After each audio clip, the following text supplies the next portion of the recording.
కామారెడ్డి జిల్లా బీర్పూర్ మండల కేంద్రంలో సోమవారం ట్రాలీ ఆటో యూనియన్ సభ్యుల ఆధ్వర్యంలో దస్తగిరి దర్గా వద్ద హిందూ ముస్లిం సోదరులు డిసెంబర్ మాసంలో గ్యార్మీ పండుగను కులమత భావాలు లేకుండా ఘనంగా జరుపుకున్నామని సోమవారం ఎంఏ అజార్ అన్నారు.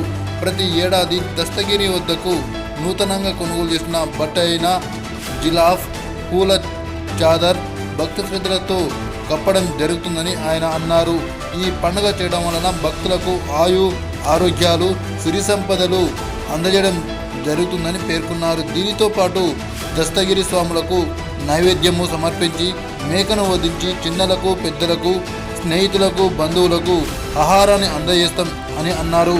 ఈ కార్యక్రమంలో ఆటో యూనియన్ ప్రెసిడెంట్ విఠల్, ఉపాధ్యక్షులు సయ్యద్ అరీఫ్, మహమ్మద్, కృష్ణ, సయ్యద్, మహీం, భక్తులు తదితరులు పాల్గొన్నారు.